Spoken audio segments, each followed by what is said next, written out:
You guys. New mug.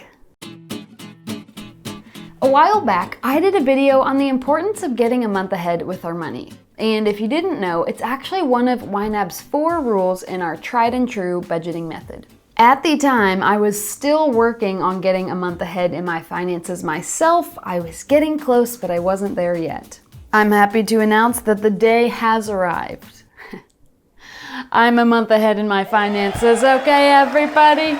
Now, if you want to learn a little bit more about what that actually means, I will link the video in the place where we link the videos. If it's not there, it'll be down here. But I noticed that a lot of you actually asked what my actual technique was for getting a month ahead with my money. How did I do it? Where did I start? And I would love to tell you. Now, when I started thinking about how did I actually get a month ahead in my finances, what was my technique, I was like, honestly, did I have one? But when I thought about it, I actually have a few tips worth sharing. The first thing I did is what I like to call the shave and save. The idea here is that most every category in our budget could probably survive the month with $10 less in it. Any money that I shaved off of any category, I just went ahead and bumped into the same category for the following month. An example being I shaved $10 off my dining out category for June and moved that same $10 to my dining out category for July. And I'm proud to say that the world is still spinning. She did it.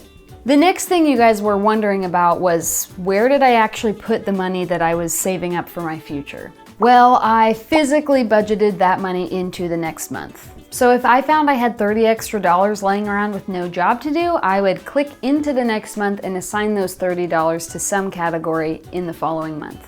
Now, obvious as that may sound, there are actually a handful of you guys who prefer to create a next month category in your current month budget. You load up that category with money over time, and then when you get to the next month, you move the money over and distribute it. That's totally one way to do it. Personally, for me, I love the motivation and the satisfaction of seeing every future goal getting funded one by one, just like a bunch of tiny little milestones. Another thing I did, which I don't think about because I'm just kind of always doing it, is finding extra ways to make money. I love pet sitting. I love house sitting. There are literally people who will pay you to sleep in their house while they're gone.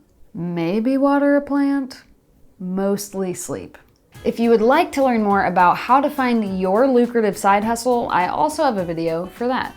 And lastly, some of you are wondering, how do I decide how I'm gonna distribute any extra money into that future month? And honestly, I wish I had a technique for you, but it was kind of just like, go with it. So maybe I found myself with $20 extra that I could budget into the next month. With small sums like that, I would usually try to find a smaller goal. Maybe I could fully meet it or get it partway there. Then if I were to have a larger amount of money to distribute into the future month, I might split it between some smaller categories or work toward really big goals in chunks. For instance, rent was a beast. That was for sure the most intimidating category to fully fund in the future month, but trust me, I did it baby chunks at a time. And lastly, I do want to say I was lucky to get a boost during my time of getting a month ahead.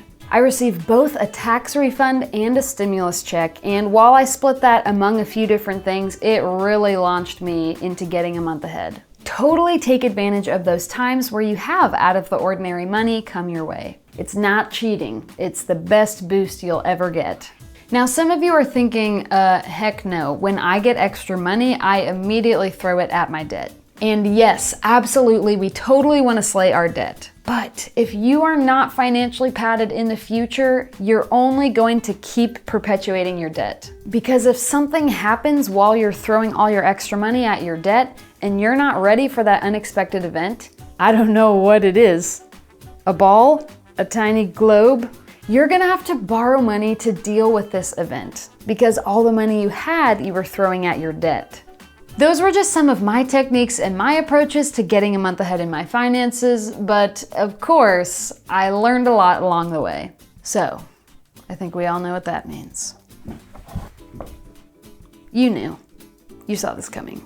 Pro tip, if you dip your chalk in water, it writes much easier. Just don't dip it in coffee. Well, you could dip it in coffee. That's personal preference. first thing that will set you up for major success is get realistic. The thought of getting a month ahead in your budget is a little intimidating, so it can be very tempting to pare down our budget or try to shrink some of our categories so those goals are easier to meet. However, again, speaking from experience, that's not gonna work. You might fund your goals faster, but here's what's gonna happen. If you are working hard to fund goals that are overly optimistic or underfunded, you are going to keep overspending in those categories and keep needing to borrow your future money in your present, and then you're never gonna get a month ahead. For instance, I like to think that I only spent $200 on groceries. What month has that ever happened? I don't know. But in my head, I'm like, I'm one person, I don't eat that much. When I inevitably overspend on groceries this month, because I will, I'm just gonna have to borrow that future grocery money I budgeted for next month right back into this month. So I'm making it impossible for myself to ever get ahead because those underfunded goals are causing me to keep borrowing from my future money. Dang it. We always do that. So get realistic about what your goals are so that when you start building them up in the future, you're not gonna have to keep borrowing that future money for this month. Does that make sense? Tell me if that made sense. Jiminy Snicket. Oh wait, that's lemony. Number 2. My true expenses finally began to build. Now, I will say that my technique before I started working on getting a month ahead was that on the last day of every month, I would wipe out every category that had money left in it and either throw it at debt or throw it back in my to be budgeted, and then I would budget the money out in the next month. This is a fine technique. The only problem was that my true expenses never grew. There were a few that I never touched, like auto repair. I always put money in there every month and I never used it for anything but auto repair. But there were other categories where I would have liked those to grow over time, like either clothing or home improvement or car fuel. However, getting a month ahead, my true expenses are truly there. Every single category I have in the current month, I also fully funded in the next month, which means that my coffee budget is fully loaded for next month. My gifts category, full here, full here. And it's just really crazy to see how quickly those categories can actually build up. So my true expenses are ready to kick booty at any time. Maybe my future self will visit me in a week and ask me to buy them coffee. And I'll say, yeah, I can buy you coffee. I budgeted for that. In the future. This one is just simple, but definitely worth noting because I just got amped. I was texting my mom all the time, pretty much live tweeting her on all the milestones I was hitting in my budget. Totally got my water bill covered. OMG, you've totally got to see my auto repair category right now. We've made the rent, Ma! It's just really invigorating to see your budget get funded category by category and knowing that's my future and I'm already ready to live it. It's just a good feeling. But I will say that it definitely encouraged me to protect my future money. I was like, protecting that. You guys ready? Okay, now here's the deal with this one. Out of sight, out of mind. If you are truly using your budget how it's meant to be used, meaning you're not referring to your bank account when you're asking yourself, can I afford this? But you're looking at the appropriate budget category and then saying, can I afford this based on what my budget is telling me? Then you're gonna save a lot of money by budgeting a month into the future. Because here's the deal, once you budget that future money, it is literally out of sight. Well, you can click over to the next month anytime, I guess, but I was just shocked. I kept putting money into the future month's budget and I didn't really realize how much money I had until I would go into reconcile. Then I'd pull up my budget and I'd pull up my bank account and be like, wait, what? Why is there so much money in this one?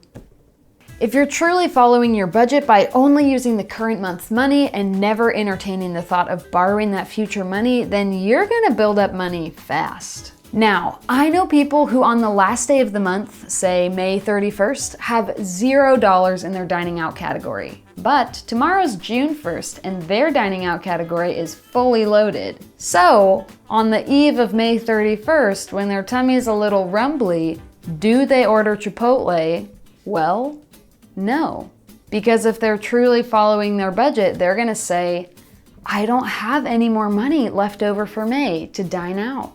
And you're thinking, well, it's just one day. You're just adding an extra day to the month. And yeah, but you're taking away a future meal from yourself by using that future dining out money now. That is how people build up money fast, by truly following their budget, never peeking into the future month, and never borrowing from the future month. This is where the term YNAB broke comes from. Have you heard it? As you get to the end of the month and your categories are dwindling, it feels like you have no money left. But really, you may have thousands of dollars in your checking and savings account. You're not really broke, but you are YNAB broke. This is also another reason why I physically budget into the future month as opposed to just using a next month category in my current month's budget, in case you were wondering. But to each his own, truly. In my last month ahead revelation, flexibility is now a possibility. Getting a month ahead meant I had a redefined sense of ownership over my money. I was no longer a slave to bills or a slave to credit cards. My money could now be used however I needed or wanted to use it. Which is good because we never know what's gonna happen. For instance, literally the day I was going to film this video, my dog needed to be sedated for x-rays and blood work and this and that, and she's fine, she's totally fine. We thought she swallowed a garden hose attachment. Turns out she just thinks it's fun to throw up or something. But let me just say, I was so glad that I had this future money built into my budget, because when the hefty vet bill came, I could pay it just fine. Let me tell you, it felt pretty good. Even if I had to borrow money from future categories other than my pet category, it's fine. Because the money was there and I was able to give my dog exactly what she needed right when she needed it without swiping a credit card or getting into new debt. What else would you have the freedom to consider, knowing you're budgeted a whole month ahead? Makes us think. Maybe Julep gets a sibling? Nah, kidding. Kidding. But one day. If you don't know Julep, she's my dog, but if you don't know Julep, you need to watch more Heard It From Hannah. Just saying. Now the trick here will be maintenance. You can't get too loosey-goosey with your future money because you might end up right back where you started. So a challenge could be, what if you maintained the momentum of getting a month ahead by getting 2 months ahead? This preserves the financial habits you developed while getting a month ahead, helping you cut overall spending. At the same time, you may want to pause now and build an emergency fund, or save for a house, or start paying off your debt. All of those great options, do it. But do it knowing that you have the security of being a month ahead. Bonus points to whoever goes back and watches how many times I say getting a month ahead in this video. My guess is like 32. Am I close? Let me know. In the meantime, go forth and budget. See you guys next week. I recognize that this looks pretty much the same as my other mug, but look how cute though. I have a vibe, okay? If it ain't broke, don't fix it.